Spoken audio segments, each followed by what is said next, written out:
Hello guys, welcome back to my channel. And आज हम discuss करने वाले हैं डिहाइड्रेशन के बारे में, जिसको आम भाषा में हम कहते हैं शरीर में पानी की कमी हो जाना।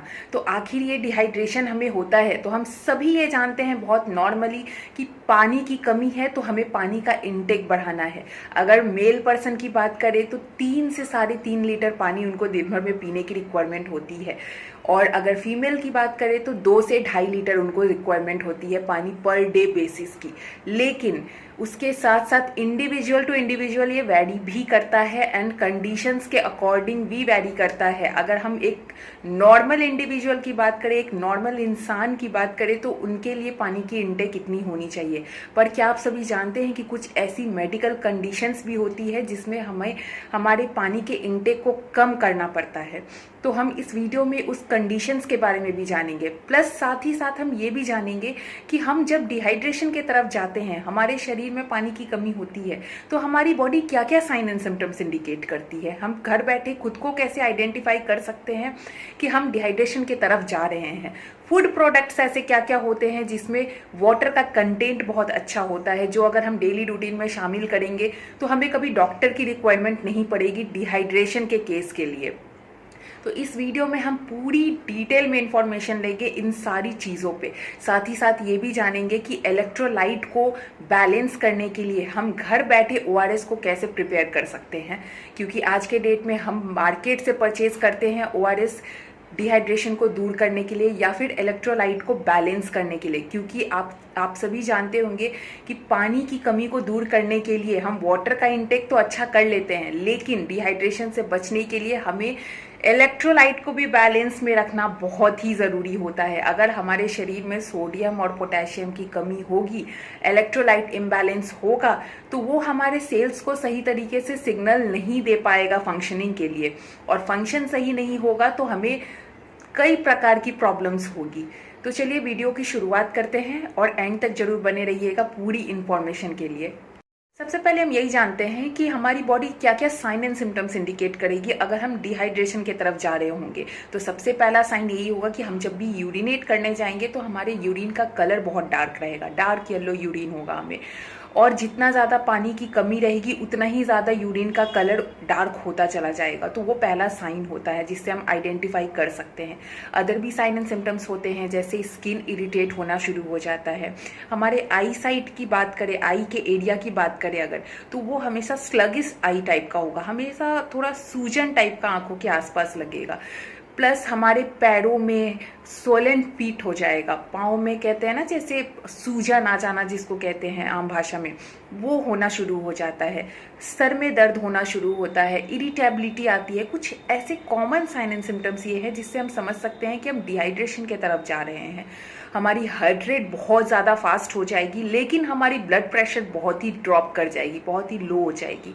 ये साइन एंड सिम्टम्स होते हैं डिहाइड्रेशन के। इससे हम कैसे बच सकते हैं? तो सिंपल सा इसका यही फंडा है कि हमें अपने वाटर इनटेक को बढ़ाना है, लेकिन वाटर इनटेक के साथ साथ हमें ये भी ध्यान में रखना है कि हमारे शरीर में इलेक्ट्रोलाइट भी इम्बैलेंस ना हो। इलेक्ट्रोलाइट अगर मेंटेन रहेगा तो डिहाइड्रेशन कभी भी नहीं होगा, क्योंकि हम प्लेन वाटर तो ले रहे होते हैं और फिर भी अगर हम डिहाइड्रेशन की तरफ जाते हैं तो हम कंफ्यूज हो जाते हैं कि हमने तो पानी का इनटेक बिल्कुल सही रखा, जितनी रिक्वायरमेंट थी हमने उतना ले भी लिया, पर फिर भी हमें ऐसा साइन एंड सिम्टम्स क्यों आ रहे हैं? तो गाइज वो इलेक्ट्रोलाइट्स इम्बैलेंस की वजह से आता है। तो उसको कैसे हम मेंटेन करेंगे?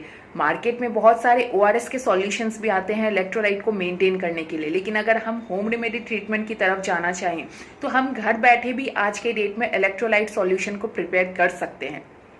तो उसके लिए आपको सिंपल सा इतना ही करना है, 200 ml अगर आपने वाटर लिया है तो उसमें आपको लगभग 6 चम्मच चीनी डालनी है और आधे चम्मच सॉल्ट को उसमें डाल के और डिसॉल्व कर देना है। ओआरएस फॉर्म हो जाता है, तो वो आपको कभी भी इलेक्ट्रोलाइट को इम्बैलेंस नहीं होने देगा। तो ये तो हुई सॉल्यूशन कैसे हमें प्रिपेयर करना है। कुछ ऐसे फूड प्रोडक्ट्स भी होते हैं जिसमें अच्छे अमाउंट में इलेक्ट्रोलाइट्स होते हैं, तो वो कुछ पिक्चर्स के थ्रू मैं आपको इंडिकेट करूंगी साथ ही साथ कुछ फूड प्रोडक्ट्स ऐसे होते हैं जिसमें वाटर का कंटेंट बहुत ही अच्छा होता है। जैसे आज के डेट में हम अपने डाइट में कहो या फिर फ्रूट्स के इनटेक में वाटरमेलन को शामिल कर सकते हैं। उसमें वाटर का इनटेक बहुत ही अच्छा होता है। जो लोग नॉन वेजिटेरियन हैं वो एग यॉक को भी शामिल कर सकते हैं। और भी कई सारे सोर्सेज होते हैं जिसमें वाटर का कंटेंट और इलेक्ट्रोलाइट को बैलेंस रखने के बहुत अच्छे सोर्सेज होते हैं वो। तो आप बेशक उनको अपने डाइट में शामिल करो डिहाइड्रेशन को दूर करने के लिए, क्योंकि जिस हिसाब से आज के डेट में गर्मी बढ़ रही है गाइस, इस पे फोकस करना बहुत ही ज़्यादा ज़रूरी है अगर हमें हीट स्ट्रोक से बचना है। तो अनियन को भी इस्तेमाल करो अपने डाइट में। अगर आप रॉ खा रहे हो तो भी वो भी वेल गुड है आपके लिए, आपको अगर हीट स्ट्रोक से बचनी है तो। डिहाइड्रेशन से बचने के लिए आपको लिए एक बेस्ट सोर्स मैं बताना चाहूँगी, वो है दूध। मिल्क को आप शामिल कर सकते हैं अपने डाइट में डिहाइड्रेशन से दूर रहने के लिए।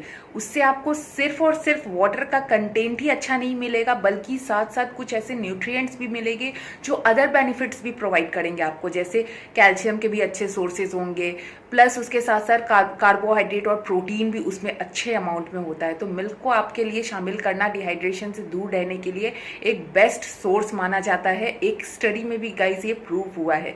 तो आप बेशक अपने डाइट में मिल्क को तो बिल्कुल ही शामिल करें और उन सारे फूड आइटम्स को इंक्लूड करें जो आपको डिहाइड्रेशन से दूर रख सकता है, जो मैंने आपको कुछ सोर्सेज यहाँ पे इंडिकेट किए थे। साथ ही साथ कोकोनट वाटर जो होता है, नारियल का पानी जिसे हम कहते हैं, उसको भी डाइट में इंक्लूड करना है, या फिर डेली बेसिस पे आप किसी भी टाइम उसका इंटेक ले सकते हैं अपने डिहाइड्रेशन को दूर रखने के लिए, प्लस इलेक्ट्रोलाइट को मेंटेन रखने के लिए।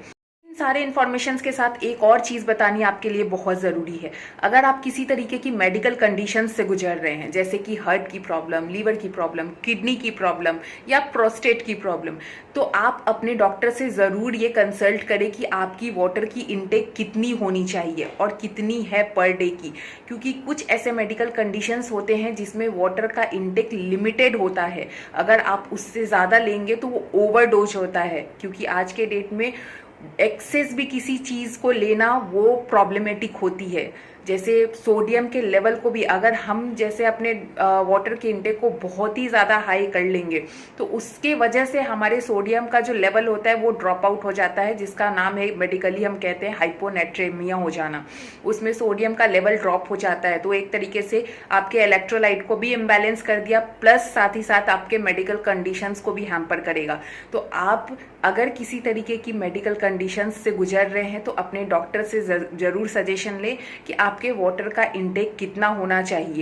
सभी जानते हैं कि पानी हमारे लिए एक बेसिक नीड है सर्वाइवल के लिए, लेकिन उसका ओवरडोज भी होना लोगों के लिए प्रॉब्लमेटिक आज के डेट में साबित हो रही है। इसलिए ये जानकारी आपको देना बहुत ही ज़रूरी था कि हमें कितना डोज चाहिए डेली बेसिस पे, हमें कितनी रिक्वायरमेंट है। इंडिविजुअल टू इंडिविजुअल पानी की रिक्वायरमेंट वेरी करती है और मेडिकल कंडीशंस के अकॉर्डिंग भी वेरी करती है।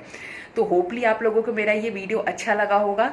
एंड तक वॉच करने के लिए थैंक यू सो मच, और लाइक और सब्सक्राइब करना मत भूलिएगा। तब तक के लिए बाय बाय।